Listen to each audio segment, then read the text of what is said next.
Assalamualaikum and good morning Six Bijak students. Assalamualaikum dan selamat pagi kepada semua murid-murid Anak Bijak.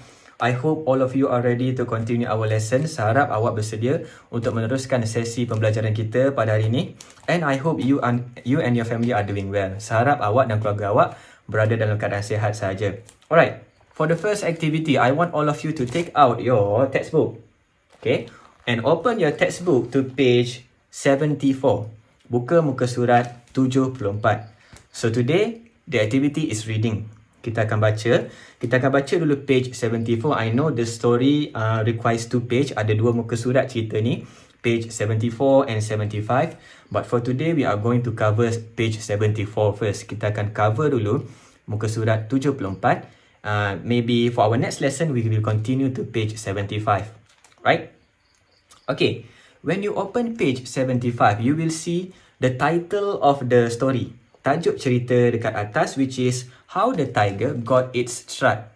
How the Tiger Got Its Stripes. Bagaimana sang harimau mendapat belangnya. Okay, this is a very interesting story. So I need all of you to pay attention. Sila beri perhatian because after this, I'm going to give you some questions and I want all of you to try to answer it. Right? So do your best. Okay, so I'm going to continue reading. Cara saya baca, saya akan baca sikit dalam bahasa Inggeris and then saya akan translate dalam bahasa Melayu. Okay, so number 1, kita akan start dengan buih yang warna putih tu. Alright, there once lived a very proud tiger. One day, the tiger saw a mighty buffalo pulling a plough through a paddy field. Dia kata, kotak putih tu mula-mula translation dia. Pada suatu ketika dahulu, hidupnya seekor harimau yang sangat bangga, proud tiger. One day, pada satu hari, the tiger saw a mighty buffalo pulling a plough through a paddy field. Dia kata, pada suatu hari, sang harimau melihat seekor kerbau yang sangat gagah sedang menarik bajak melalui sawah padi. Okay, now moving on. The tiger appeared in front of the buffalo.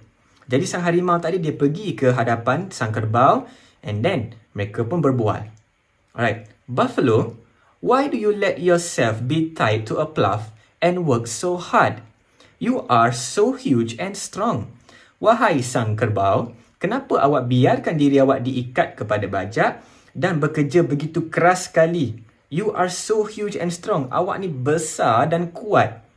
Okay, and then the buffalo respond. Kemudian sang kerbau menjawab soalan dia. It is because man rules over me and the other animals on his farm. He says it is his wisdom that allows him to control us. He is a very smart being.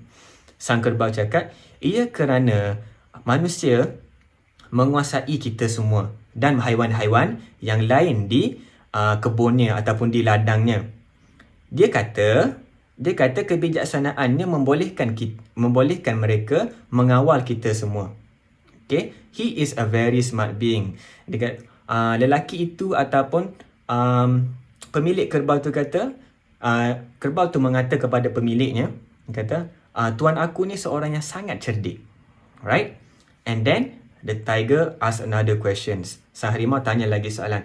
If only I had his wisdom, I would be able to control all the animals.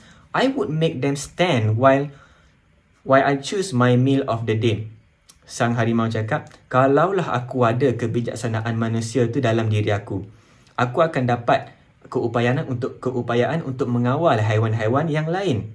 Aku akan membuatkan mereka berdiri manakala aku pilih makanan aku untuk hari tersebut. Jadi sang harimau tu cakap, kalaulah aku bijak macam tuan kau ni, aku akan suruh haiwan semua berdiri supaya senang aku pilih aku nak makan yang mana. Itu maksud dia. Okay. The next day, the tiger appeared in front of the man. Pada hari seterusnya, sang harimau muncul di hadapan lelaki tersebut. Okay. Lelaki tersebut berkata dalam kotak warna pink, What do you want, tiger? Apa yang kau nak sebenarnya, wahai sang harimau? I want your wisdom. Give me your wisdom. Aku nak kebijaksanaan kau. Sila bagi kebijaksanaan kau. Okay. Kemudian, lelaki itu respond. Jawab apa yang diperkatakan oleh sang harimau. Wisdom? Wisdom is not something I can give you. Dia kata kebijaksanaan bukanlah sesuatu yang aku boleh bagi dengan kau semudah itu. And then the tiger said something else. Yes, you can. Give it to me or I will kill you. Tak, kau boleh bagi, dia cakap. Cuba bagi, dia kata bagi sekarang atau aku akan bunuh kau. Alright? Kita baca kotak bawah pula. The man thought for a while and said, lelaki itu dia berfikir kejap dan dia pun berkata, okay, I'll give you my wisdom, but I left it in my house. Wait here, I'll go and get it. Lelaki itu kata, okay, aku boleh bagi kau kebijaksanaan aku, but I left it in my house. Tapi aku tinggal kebijaksanaan aku dekat rumah aku. Tunggu di sini, wait here, I'll go and get it. Kau tunggu sini kejap, aku balik, aku ambil. Okay? Kemudian dia kata lagi, let me put a rope around you and tie you to a tree so that you cannot kill my goats. Lelaki itu kata, mari sini. Biar aku letakkan tali di keliling kau dan ikatkan engkau pada sebuah pokok supaya kau tak makan kambing-kambing aku. The man said slyly. Okay, lelaki itu sebut dengan serius, dengan timbang rasanya. The tiger agreed. Sang harimau pun bersetujulah. And then, the man wound the rope around its face, body and legs. Lelaki itu pun mulalah ikat sang harimau tu pada keliling mukanya, pada badannya dan kakinya. Then he tied the tiger to a tree. Diikat sang harimau tu pada sebuah pokok and ran home with his goats. Dan berlari balik ke rumah dengan kambing-kambingnya. Alright? That's it for page 74. Okay? What do you think of the story? Okay? Pada buku 174, kita dah baca separuh cerita mengenai how the tiger got its stripes. Bagaimana sang harimau mendapat belangnya. What do you think?